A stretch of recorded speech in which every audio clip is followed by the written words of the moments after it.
होश में रहो, समय आने दो। कर्म अवश्य में भोक्तव्यम, तुम्हें भुगाएगा, रो नहीं पाओगे, रो नहीं पाओगे। यहां जो आप कर्म कर रहे हैं वो आपको भोगने पड़ेंगे, अच्छे या बुरे। बिना भोग के ये नष्ट नहीं होते। एकमात्र उपाय है, जैसे आपको वकीलों के द्वारा प्रमाणित कर दिया गया कि यहां के वकील है चित्रगुप्त, पूरी सीन सहित आपकी चेष्टाओं को अंकित किया जाता है, वो आपके मन में है, आगे प्रसंग आएगा।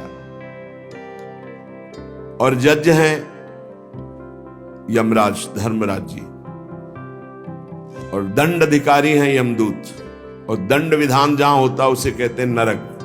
तो जैसे यहां जज ने कानून से अपराध करने वाले को दंड दे दिया, जाओ तुम्हें फांसी की सजा, राष्ट्रपति का अधिकार है, वो पूरा माफ कर सकता है। ऐसे ही राष्ट्रपति हैं भगवान श्री हरि। अहम त्वाम सर्व पापेभ्यो मोक्षयिष्यामि मा शुचा। अगर शुभ अशुभ कर्मों से बचना चाहते हो तो एकमात्र उपाय भगवान की शरण में होकर नाम जप करो, अन्यथा अवश्यमेव भोक्तव्यम कृतम कर्म शुभाशुभम। सुमति जी अपने पिताजी को बता रहे, यमदूत ने कहा महाराज, मृत्यु लोक में मनुष्य जो पुण्य और पाप करता है बारी बारी से उसे भोगना पड़ता है। बहुत ध्यान से सुनोगे तो आपको बड़ी सावधानी प्राप्त हो जाएगी। जो छोटी मोटी गलतियां आप हंसी खेल में करते हैं वो भी आपको दंड भोगना पड़ेगा। ये पाप और पुण्य बिना भोगे नष्ट नहीं होते कि आपने पाप कर दिया और दान दे दिया तो वो पाप कट गया, ऐसा नहीं है। पुण्य का अलग विभाग होगा, पाप का अलग विभाग होगा। अगर काट सकते हैं तो सिर्फ भगवान काट सकते हैं, भगवान का भजन काट सकता है, दूसरा नहीं। लाखों जन्मों में जो तुमने पाप और पुण्य किया है, जो एकत्रित है, उसका नाम है संचित कर्म। संचित पाप और पुण्य, और उससे जब मनुष्य शरीर मिलता है या जो शरीर मिलता है, उससे जो हिसाब निकाल करके कुछ पुण्य और कुछ पाप, उसे प्रारब्ध भोग कहते हैं। फिर यहां कर जो नवीन कर्म किया जाता है उसे क्रियमाण कहते हैं। मनुष्यों के लिए जो उनका जमा हुआ पाप और पुण्य है वो अंकुरित होकर बढ़ता रहता है, ब्याज दर ब्याज। बहुत दुर्गति होती है, इसीलिए बहुत जन्म हम भोगे तो भी अपने संचित कर्म को नहीं भोग सकते। जैसे बीज मिट्टी और जल की आकांक्षा करता है तभी वो उत्तम वृक्ष रूप धारण करता है, ऐसे ही पाप और पुण्य उसे प्रेरित करके पुनः पाप करवाता है, प्रेरित करके पुण्य पुनः पुण्य करवाता है। अगर पाप कर्म में रहती है तो पाप पर पाप, पाप पर पाप, और ये एकत्रित होकर वृक्ष रूप होकर समय स्थान वो निश्चित करेगा। पाप तुम्हें कहां दंड देना है, समय स्थान। बुरी दशा आने के पहले बुद्धि बदली जाती है, उसकी बुद्धि बदल दी गई। आप ना आवे आप पर ताई तहां ले जाए, वो वहीं ले जाएगा, उसी स्थान पर मारा जाएगा, उसी स्थान पर जो दंड उसे मिलना मिलेगा। जैसे आपने छोटा पाप किया तो आपके चलते समय पैर में कांटा चुभेगा और दुख होगा।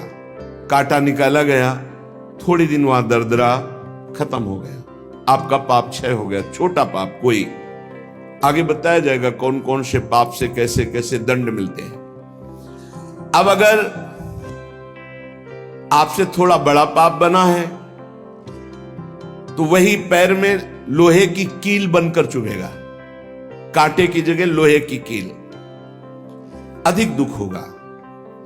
और बड़ा पाप बना है तो खजूर का कांटा, बड़ा कील, ऐसे आपके पैर में चुभ। बिना पाप कर्म के कहीं भी किसी को कोई भी दुख नहीं हो सकता। सिर में दर्द होना, आजीवन पूरे जीवन सिर का रोग हो गया कि वो दर्द ही होगा 2-4 दिन में 10 दिन में, पाप का कारण। अपथ्य भोजन, सर्दी सहन न होना, गर्मी सहन न होना, हर समय हृदय जलते रहना, पाप का लक्षण। भिन्न भिन्न पाप भिन्न भिन्न प्रकार के दुख देते हैं दीर्घ काल तक। शस्त्र और अग्नि आदि का भय ये पाप के कारण होता है। अनेक जन्मों के संचित पाप कोई इसी जन्म के केवल नहीं है, वो केवल मंडराते रहते हैं आकाश में दंड देने के लिए, समय इंतजार करते हैं।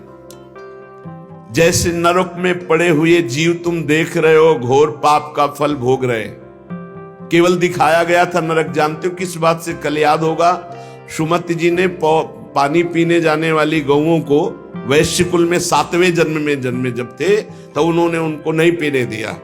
इसके अपराध से उनको नरक दिखाया गया था। तो वो यमदूतों से प्रश्न करते जाते हैं और उनका उत्तर यमदूत देते जाते हैं। ये जो तुम देख रहे हो तड़पते हुए जीवों को नरक में, महापापी लोग हैं, अपने पाप का फल भोग रहे हैं। जब कोई पुण्यात्मा होता है तो स्वर्गलोक में जाता है, देवताओं के साथ रहता है, गंधर्व उसका गुणगान करते हैं, अप्सराओं का नाना प्रकार से सुख उठाते हैं। और जब पुण्य भोग क्षीण हो जाता है तो फिर यहां आकर के मनुष्य लोक में अपने कर्मानुसार जन्म लेते हैं। राजन, ये जो तुमने पूछा कि किस किस पाप से पापियों को कौन कौन सा नरक में दंड मिलता है, वो मैं बतला रहा हूं। जो नीच मनुष्य कामना और लोभ के वशीभूत होकर दूषित दृष्टि से हर स्त्री को भोग भाव से देखता है, जिसको देखता है बस काम भाव से देखता है। बोले जो दुष्ट दूषित भाव से माताओं बहनों को भोग दृष्टि से देखता है, तो यहां बड़ी बड़ी चोंच वाले वज्र के समान जिनकी चोंच ऐसे गिद्ध बार बार हजारों वर्ष उनकी आंखों को नोचते और खाते रहते हैं। वो आंखें बार बार होती रहती हैं, बार बार निकालते। यही वहां है कि मरना नहीं है।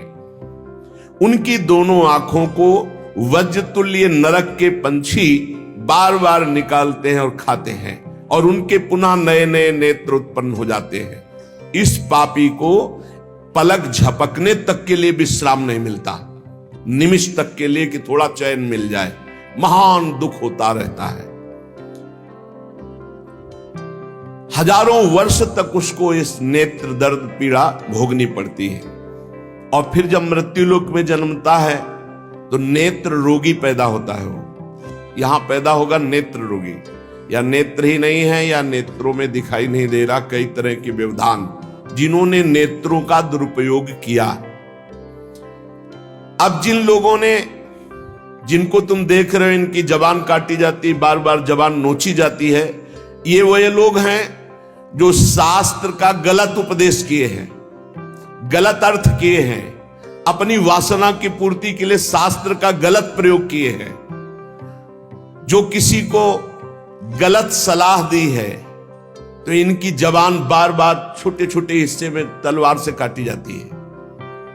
शास्त्र का उल्टा अर्थ बताया, उसकी जबान को वहां हजारों वर्ष काटा जाता है। खिलवाड़ नहीं, प्रश्न उत्तर कर देना। अगर आपका उत्तर गलत है तो आप नरक जाएंगे।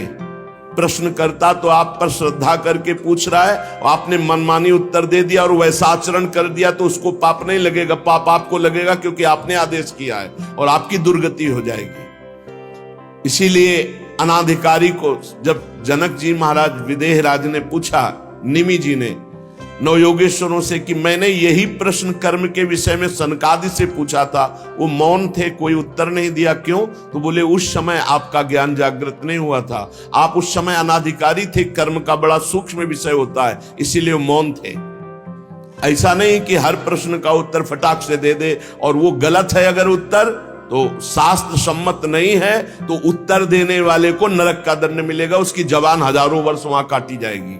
जो शास्त्र का गलत अर्थ करता है, जो शास्त्र को अपनी वासना पूर्ति के लिए घुमा करके बोलता है, जो किसी को बुरी सलाह देता है, उसकी जबान यहां काटी जाती, जो देख रहे हो।